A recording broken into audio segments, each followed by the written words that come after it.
বিসমিল্লাহির রহমানির রহিম। আসসালামু আলাইকুম। আমি লিমা বলছি টাঙ্গাইল থেকে। লাইফস্টাইল ব্লগার লিমা চ্যানেল থেকে আপনাদের স্বাগত জানাই। কাছে এবং দূরে যে যেখান থেকে আমার এই ভিডিওটি দেখছেন, আশা করি ভালো আছেন। আমি আমার পরিবারের সবাইকে নিয়ে আল্লাহর অশেষ রহমতে ভালো আছি। সবাইকে শ্রদ্ধা আর ভালোবাসা দিয়ে আজকের ভিডিওটি শুরু করলাম। এদিকে দেখছেন শীতের দিন সকালবেলা থেকে কাজটা শুরু করলাম। শীতের দিনে আজ প্রথমে সকালবেলায় বিছানাটা একটু পরিষ্কার করে নিচ্ছি। দিয়ে বিছানাটি ঝেড়ে মুছে পরিষ্কার করে নিলাম।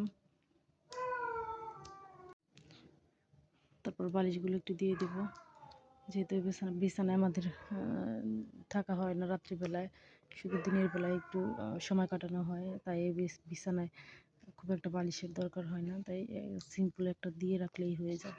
দিনের বেলায় যদি একটু মনে চায় শোয়া যায়, তাই এই বিছানাটা বালিশ লাগে। এদিকে বিছানাটা গোছানো শেষ করে তারপরে সকালবেলার যে প্লেট বাটিগুলো ছিল সেগুলো আমি একটু ধুয়ে নিব। যেহেতু সকালবেলায় কাজ করতে অনেকটাই কষ্ট হয়, কারণ ঠান্ডা পানি, তাও তো কিছু করার নাই, কাজ তো করতেই হবে। নিজের কাজ নিজে না করলে তো আর কেউ এসে করে দিয়ে যাবে না। নিজের কাজগুলো তো নিজেই কষ্ট করে হলেও করতে হবে। কোথায় শীতের সকালবেলায় দেখতেই পাচ্ছেন আপনারা, আমি শীতের জামাটাও ছাড়িনি, কারণ প্রচুর ঠান্ডা। সকালবেলা একটু কুয়াশা পড়েছিল। সকালবেলা কাজগুলো না করলে দেখা যায় যে ওদিকে কাজ করে পুরো শেষ করা যায় না। তারপরে অনেক কষ্ট হয়ে যায় বাচ্চাদের নিয়ে, বাচ্চাদের গোসল করানো, খাওয়ানো, এগুলো করতে করতে দেখা যায় কাজগুলো করা যায় না। তাই সকালবেলার দিকে কাজগুলো করে নিলে তারপরে ওদিকে কোনো ঝামেলা হয় না, কারণ ছোট ছোট বাচ্চা সময় মতো গোসল করাতে হয়, খাওয়াতে হয়। তাই সকালবেলা কাজগুলোই আগে সেরে নিলাম। এদিকে দেখতে পাচ্ছেন অনেকগুলো প্লেট বাটি হয়ে গেছে আমার, কারণ ছোট বাচ্চা আসছে। দেখা যায় যে ওকে খাওয়াতে গেলে বা খাবার বানাতে গেলে অনেকগুলো প্লেট বাটি নষ্ট হয়ে যায়।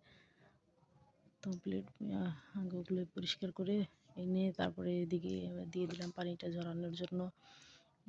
শীতের দিন এমনিতেই সব কিছু কেমনি স্যাঁতস্যাঁতে লাগে, তাই একটু পরিষ্কার করে সব কিছু পরিষ্কার করে রাখতে হয়, এবং কি সব জিনিসই একটু গোছানো না হলে ভালো লাগে না। তাই প্লেট বাটিগুলো দিয়ে দিলাম একটু পানি ঝরাতে, দিয়ে তারপরে তুলে রাখবো।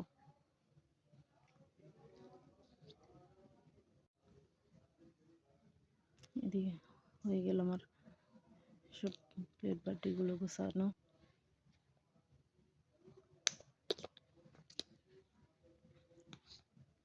শীতের দিনে জানি সবারই কাজ করতে একটু কষ্ট হয়, কিন্তু সংসার চালাতে হলে তো সবারই কাজ করতেই হবে, কিছু করার নেই। এদিকে প্লেট বাটিগুলো ধুয়ে এগুলো করে দিয়ে তারপরে আমি ঘরটা ঝাড়ু দিয়ে তারপরে ঘরটা মুছে নিলাম। যেহেতু আমার মোপটা ভেঙে গেছে, এর জন্য আমার হাত দিয়ে পরিষ্কার করতে হয়, কিছু করার নেই। তো সব কাজটা শেষ করে তারপরে বিকেলের দিকে আমি চলে এলাম সবজি কাটতে। বিকেলবেলা রান্না করতে হবে, একটু কাটাকাটি করে গুছিয়ে নিলে তারপরে রান্নাটা দেখা যায় যে তাড়াতাড়ি করা যায়। যেহেতু বাচ্চা আছে, বাচ্চাকে রেখে রান্নাটা করতে হয়, তাই একটু কাটা বাছা থাকলে রান্নাটা তাড়াতাড়ি করা যায়। তার মধ্যে মাটির চুলা রান্না করতে হয়, দেখা যায় যে একটু কষ্টই হয়ে যায়। তাই এগুলো কাটা বাছাগুলো করে নিচ্ছি।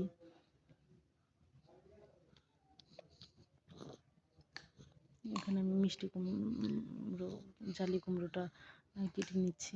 এটা আজকে আমি ভাজি করব, রুটি দিয়ে খাওয়ার জন্য। আমি বিকেলবেলায় আজকে রুটি বানাবো রাত্রে খাওয়ার জন্য। তাই এই লাউটা কেটে নিলাম ভাজি করার জন্য। লাউটা কাটা শেষ আমার।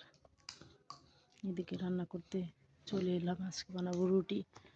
এখানে রুটি খামির করার জন্য আমি আটা নিয়ে নিচ্ছি, পানি গরম করে এর মধ্যে দিয়ে তারপরে আটা খামিরটা করে নিলাম। এদিকে ভাজিটা বসিয়ে দিলাম খামিরটা করে, তারপরে ভাজিটা হতে হতে আমি খামিরটা ঠিক করে রুটি কিছু বেলে নিব। এদিকে ভাজি বসিয়ে দিলাম।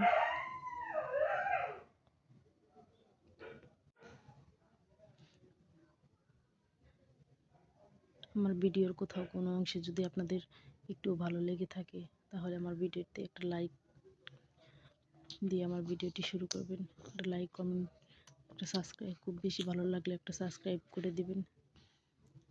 আশা করি ভালো লাগলে আমার ভিডিওতে একটা সাবস্ক্রাইব করবেন। এদিকে রুটিগুলো আমি একটু বানিয়ে নিচ্ছি, বানিয়ে রুটিগুলো ভেজে নিতেছি।